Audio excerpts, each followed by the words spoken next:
So I want to encourage you to just focus on asking questions because there will be videos.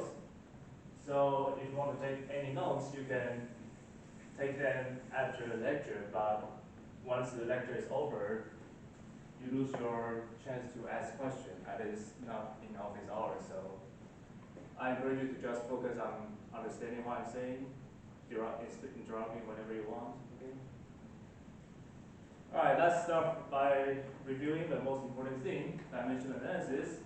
I want to propose a physics law called love minus distance equals height. Does that make sense? Someone say it makes sense? Makes sense? Okay, so it seems like it makes sense. But if it makes sense, then they must have the same dimension. The only thing that you know the dimension of here is distance, right? What's the dimension of distance? Length, good. So either this equation doesn't make sense, or you should know that love has a dimension of length. So next time when you tell your loved one you love them, make sure to include a unit. 20 miles, that's how much I love you. If you are 20 miles away from me, I don't care about you, right? So that's dimensional analysis, very useful. And that will help us check any calculation in physics. And the first step we want to do is to analyze just motion, because if we can know the motion of every small particle, we know the motion of everything, and we know what will happen. We start by using a frame, so we can just describe motion with the x and y position. So if I just want to describe motion, I just need these two. But we don't want to just describe motion, we want to predict what will happen. And there's no way that our prediction just gives us x and y, because physics law works the same. Everyone should make the same prediction, which is not going to be the positions, because everyone can think that the position is different. Like the ball, the tree, the position of the ball is different in the tree's frame and the boy's frame. So there's no way that tree and the boy agree that they predict the position should be something. They should predict something that is frame dependent. And that's why we try to go and define the x velocity and y velocity.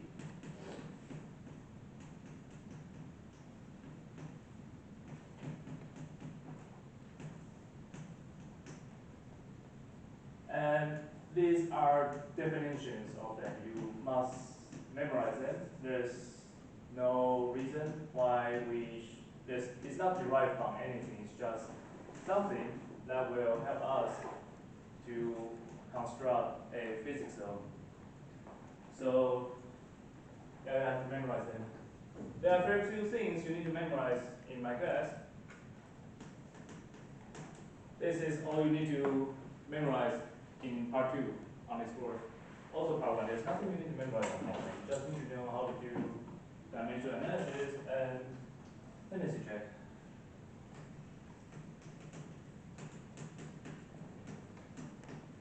So we learn, or I hope you have enough practice of how to go from x position to x velocity and y position to y velocity.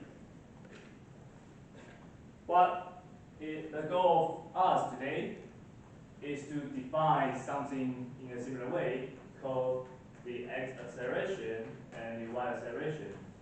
The definition is very simple. Instead of looking at the change of position, we look at the change of velocity. The whole reason that we want to go to acceleration is that this will be a frame-independent quantity. So whatever you are trying to predict, you should try to predict the acceleration, because everyone can use the physics law, and physics law should work the same for everyone. No matter who you are discussing with, they should all come up with the same acceleration, and then you can figure out how to get the velocity and position in whichever frame you want to work with. But the first thing should be getting a frame independent quantity, and you'll see that acceleration will be the first one you learn in this class.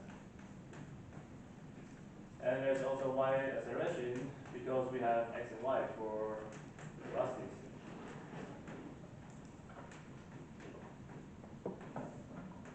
So this two definition is the only thing you need to remember for part 2. You kind of just need to remember these two because if you solve y with x, then you get an outcome. So I hope that's not too much. Okay, so last time we learned how to go from here to here, from position to velocity. The problem is, how do we go from velocity back to position? If I give you the velocity of something, can you tell me the position? By the way, we end up using this small delta because we want our physics law to be time dependent. We want it to be independent of time. It should work at any time, forever. So it is bad to have quantity depending on time. That looks suspicious. The easiest way is to have something that is just independent of time, then your law will be time dependent. But things are changing with time, so that's probably not possible. The only thing we can do is to make sure the quantity we use only depends on one time. If this delta is big, you have T1, T2, that's 2 times. It's bad to have a quantity depending on 2 times because it's complicated. So that's why we end up trying to make this thing depending on only just one time, the time you're looking at. Okay? So this is what we're going to learn first. If that will work, this will also work. But is it possible to go from x velocity to y position? Yes? No?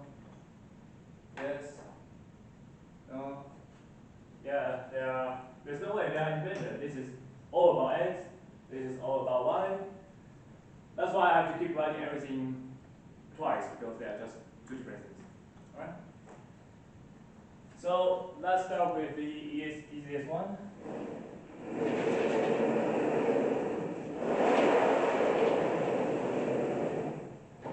The easiest one is when the velocity is a constant.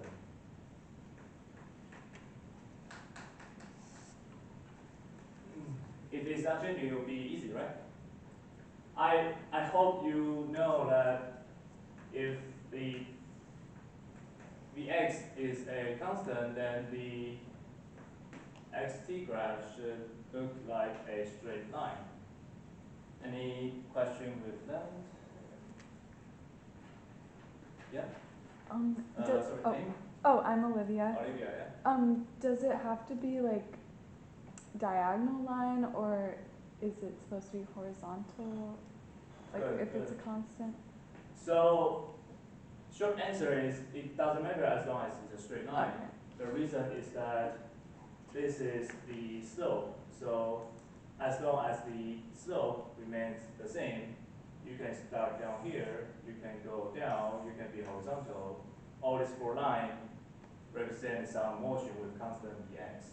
Okay, so it depends on the slope, I guess. Like, The slope yeah. needs to be a constant. This Got is it. the slope. Okay. Yeah. So you'll get a straight line. Any other question?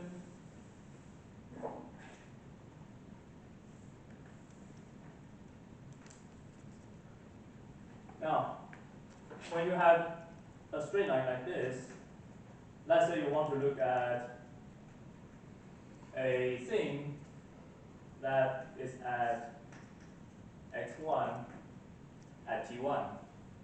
Then sometimes later, it moves to x2. Then this x velocity will be how much does the x position change divided by how much does the time pass. This is going to be the ratio or how fast is the x position changing, right? So this is as simple as this because this is a straight line. And if we want to reverse this equation and get how much does the x position change, we just multiply both sides by delta t. So the amount of x position you move is just the x velocity times how much time has passed. Does that make sense? Any question? And if you plot the corresponding VT graph,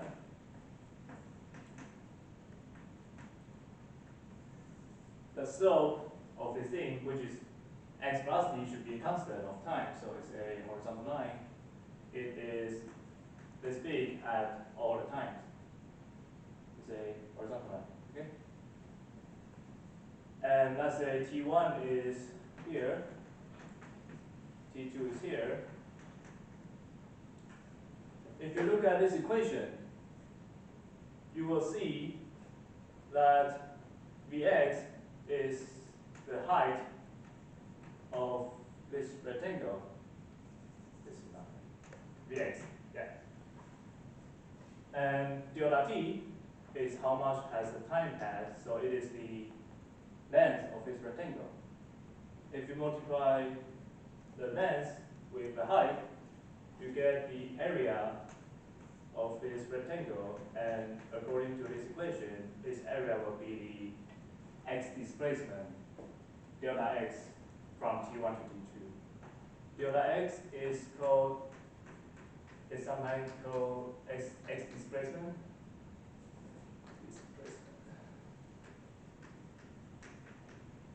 It's easy, so we don't need to write out x1, x2 all the time. I mean, it's convenient. It helps us just simplify the equation. Okay. So we see for constant velocity, it is easy to go from velocity to position.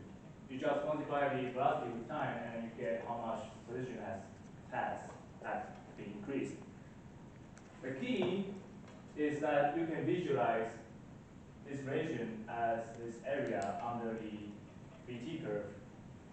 The area under this VT curve will be how much the x position has changed. Okay?